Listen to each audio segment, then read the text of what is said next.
সবাই শুনশান, নীরবতা, চুপচাপ, বাথরুম টাথরুম সব ক্লিন। হঠাৎ করে দেখি যে একজন একটু পাটা এখান থেকে নিয়ে আরেকখানে রাখলো। তো এই পাটা একটু বাম দিকে সরিয়ে রাখলো কেন? আমি এই পাটা সরাতো, গিয়ে দেখি বালির ভিতরে নকল। এই যে বালির ভিতরে নকল, এইটা কিন্তু আমাকে কেউ বলবে না। তার মানে এগুলো সংঘবদ্ধ চক্রের নকল। এবার আমাদেরকে সুন্দরভাবে পরীক্ষা নিতে হবে। আমাদের এখানে যেন কোনো রকম আনফেয়ারনেস না হয়, পরীক্ষার ফলগুলো যেন আনডিস্টার্ব থাকে, এই জন্য আপনাদের সচেষ্ট থাকতে হবে।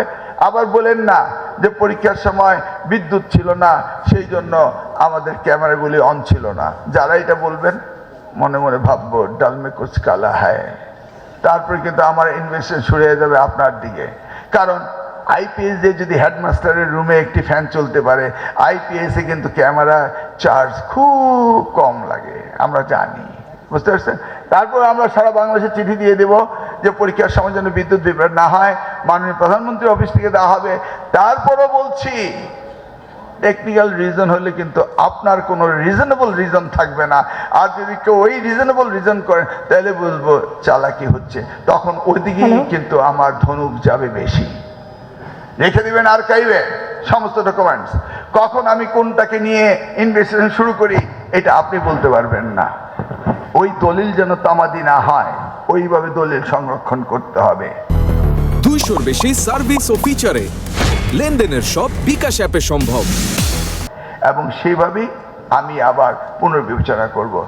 আপনার এক্সাম আমার ব্যবস্থা করতে হবে। আর যে সমস্ত শিক্ষকরা আনফেয়ারনেসে থাকবেন, ধরুন পরীক্ষার হলে ঢোকার আগে ছাত্রছাত্রীদের দেহ তল্লাশি করা হবে, মেয়েদেরকে আলাদাভাবে, যেন তারা ডিস্টার্ব ফিল না করে। তারপরে যদি আপনার দপ্তরে, ওই কোচুয়া পাইলট স্কুলের মতো দপ্তরে যদি খাতা পাল্টিয়ে দেয়, দপ্তরে যদি ক্লাসরুমের ভিতরে টেবিলের নিচে স্কচ টেপ দিয়ে নকল দিয়ে রাখে। আমি গেছিলাম সিরাজগঞ্জে, এত সুন্দর স্কুল, খুবই ভালো লাগলো, বুঝছেন তো? কিন্তু ফ্লোরটা পাকা না, সব পাকা, ফ্লোর পাকা না। তো আমি গিয়ে চিন্তা করছি কি হলো, এই স্কুলের সব কিছু ভালো, ফ্লোর পাকা না। তো জিজ্ঞেস করলাম ফ্লোর পাকা না কেন দপ্তরে? কয় স্যাররা চায় না। আমি আমার জেলার ওই যে ইএডির কর্মকর্তা, ওদের জিজ্ঞেস করলাম কি ব্যাপার, আপনার ফ্লোর পাকা? কয় ফ্লোর পাকা, ওরা বলে ফ্লোর পাকা করলে নাকি গরম হয়ে যায়। ওই সিরাজগঞ্জের বালুর মাটি, মানে বালি, এটা খুব ভালো, এটা চোখের জন্য ভালো, মাটি ভালো, এই সেই বলে করলো না। আমি গিয়ে দেখি একদম শুনশান, নীরবতা, কোনো নকল টকল নেই। সেই 2002-03 সাল আমাদের ওই যে সাবেক স্বরাষ্ট্রমন্ত্রী সিরাজগঞ্জের, ওনার এলাকা আর কি, বুঝছেন তো, মনসুর আলীর ছেলে, বাকি নামটা নাই বললাম আর কি। কারণ মেডিকেল সেক্টরে যেই ধরনের লুটপাট করেছে, এখানকার আপনাদের এই লিটন সাহেবরা হার মানিয়ে দিয়েছে। তো আমি কি ব্যাপার, ঘটনাটা কি? সবাই শুনশান, নীরবতা, চুপচাপ, বাথরুম টাথরুম সব ক্লিন। হঠাৎ করে দেখি যে একজন একটু পাটা এখান থেকে নিয়ে আরেকখানে রাখলো। তো এই পাটা একটু বাম দিকে সরিয়ে রাখলো কেন? আমি এই পাটা সরাতো, গিয়ে দেখি বালির ভিতরে নকল। মানে দিস ইজ রিয়েল আর্ট, বুঝছেন না? এই যে বালির ভিতরে নকল, এইটা কিন্তু আমাকে কেউ বলবে না। তার মানে এগুলো সংঘবদ্ধ চক্রের নকল। এই 1980 সালের একটা যে আইন পাল্টাচ্ছি, সেখানে সংঘবদ্ধ চক্র যদি কোথাও নকলের সহযোগিতা করে, তাদেরকেও আইনের আওতা আনতে হবে, বুঝতে পারছেন? এখন বাথরুমে যদি নকল থাকে, আমরা কাকে ধরবো? কারণ সচিবকে ধরবো? আমাদের শিক্ষার্থীরা তো করে নেই। সার্টেইন 2-1 জনের জন্য সকলেই দোষী সাব্যস্ত, এটা না।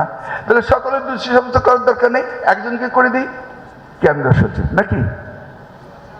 কি রাগ করলেন? একজনকে তো জবাবদিহিতা করতে হবে, হ্যাঁ? আর আমি যদি টোটাল এডুকেশন সিস্টেমে কোনো ডেভেলপমেন্ট না আনতে পারি, তাহলে আমাকেই তো জবাবদিহিতা করতে হবে মাননীয় প্রধানমন্ত্রীর কাছে, নাকি?